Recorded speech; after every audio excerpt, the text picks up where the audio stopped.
Hi guys, so today we're given the problem, two forces act on the hook.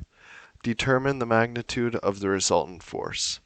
So first what we're going to do is we're going to write out our unknown.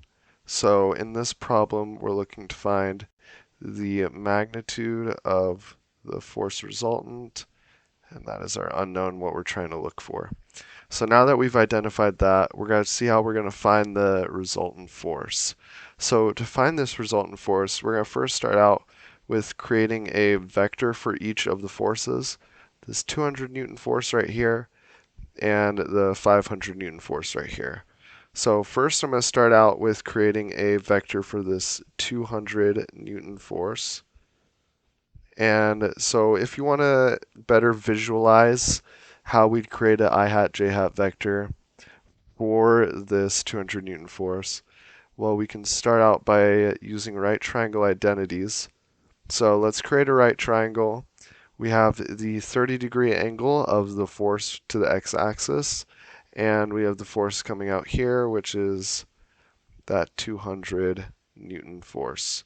So now that we've identified that, we're going to see that from the x-axis, or where we're going to be writing our I hat component of our force vector, it's going to be 200, and then by using right triangle identities, a cosine of 30 in the I hat.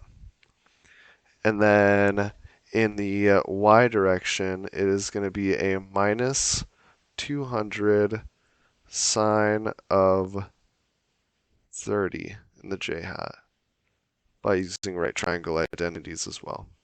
Now let's write out a force vector for these 500 Newton force that we're given. So in writing out a force vector for this one, let's also just create a right triangle to better visualize it.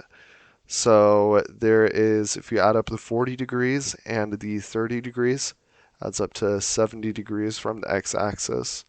And then you have your 500 Newton force coming out right here. So let's start by writing out this force vector.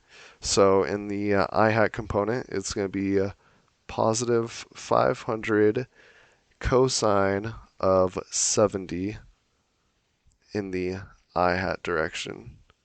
And then in the y direction, it is going to be a minus 500 sine of 70. And that's going to be in the j hat direction. And then finally, to find the force resultant, you're just going to add both of these up, and you should be getting the resultant force vector. So let's add both of these up. Once you add these up, you should be getting a 344.22 I hat direction, and then a negative 569.85 newtons in the j hat direction. So that is your resultant force vector.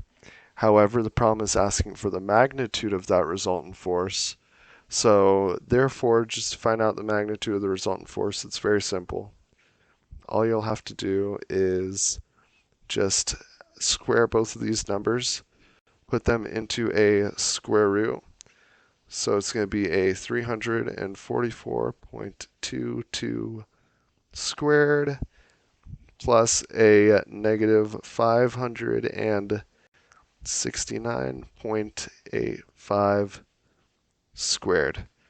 Finally, once you're done squaring both of those numbers, you should be ending up with a 665.86 newtons as the magnitude of the resultant force. And that is going to be your final answer. Thank you, and have a great day.